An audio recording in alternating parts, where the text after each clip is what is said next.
Media. I'm Carol Crow, and I'm standing here in my soap kitchen and Out of Eden Soaps, and I'm going to give you guys a brief tour of the soap kitchen. I have a lot of people that Twitter me on Twitter, Facebook me, email me when they do call-in orders. When I had our store up front, they would always want a tour of the kitchen, so I thought it'd be kind of cool, since I've had this flip that Sister's holding for like a year and a half, to go ahead and give you guys just a brief tour of the kitchen. I'm going to try to make it brief. So I'm going to get started here. This is the soap kitchen, okay? We've got stainless tables back here that we use because when you make cold process soap, you do have to use the lye in the soap, but the lye is neutralized in the process. A lot of people get afraid of that word. Don't want to get into that now. Stainless tables up here that we use. Then down here, these are all our organicals for our organic lawn. I can't tell you how much I love the organic soap line. It's like night and day.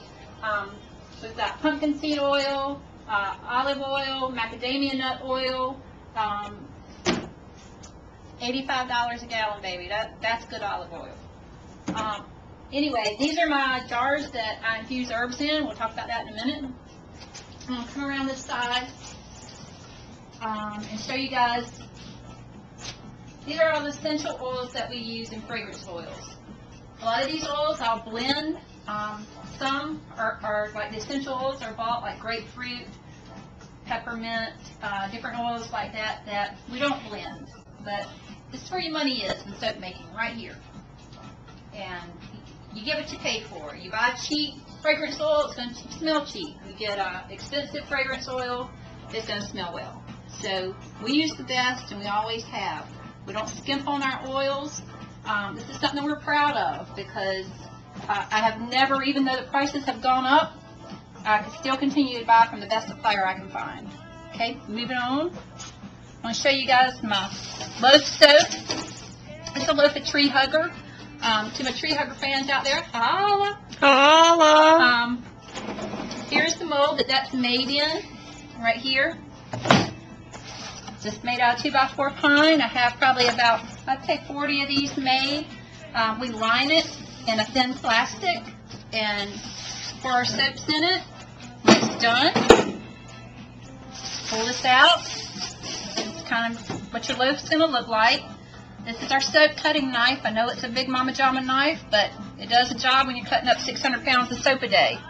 I kind of eyeball this. Everything here at Out of Eden is sold by the weight. So I'm thinking, okay, what kind of size bar would I like to bathe with? I like big bars myself.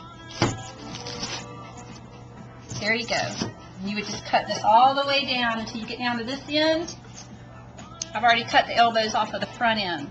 This is what you're going to get when you place an order. These are your samples. This will actually last a good while in the shower. It smells great. We don't waste anything back here. We don't throw anything away that we don't have to. This is our essential oil area, the molds where I store them. Workstation back here, I gotta have my jam playing, keep the beat up. Sometimes I work back here by myself, which I don't like to do, but you know, you gotta do what you gotta do. This is my main workstation for Mountain Pour soaps. This right here is something kind of cool I wanted to show you guys. This could be a video in itself, and I'm gonna try to keep it really short, but this is shea butter from Ghana. This is a fair trade item that a native women-owned tribe in Ghana, they harvest the shea nuts. These are actually the shea nuts right here.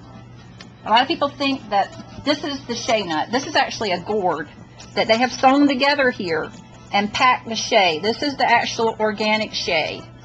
I mean, it doesn't get any more organic than this right here. I feel great about this because I know it's a good product and I know it's going to a good cause.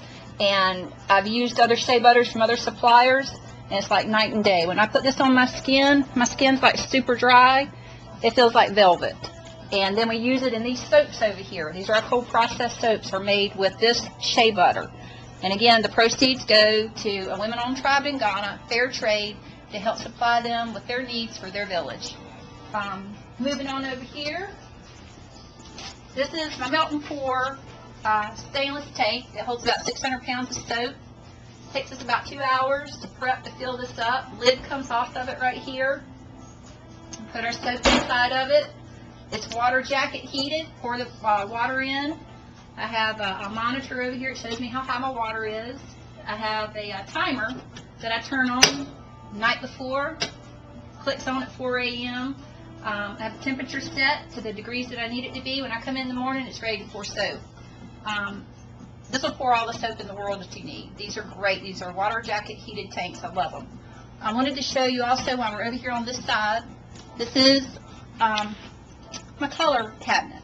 We have everything in here from food color to powdered micas to natural food dyes.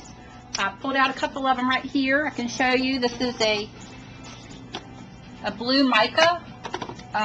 Mica is a rock that usually you find in the riverbeds and the mountains, and it's real flat and shimmery, and it's the same thing they use in eyeshadows that have a shimmer and lipsticks that have a shimmer to it. It only takes a little bit of this. I've had this thing of mica right here for probably 5 years. We get new colors. We like experimenting new colors, but these are the micas. We try to keep our soaps as natural as they can be. Sometimes it's hard to be completely natural because they have no shelf life. We're talking about natural. Now, organic, whole different ball of wax. When we claim something to be organic, it's organic. All the way down. Every oil. Even the herbs that go in it. I wanted to go around this side and show you. This is where it all began right here.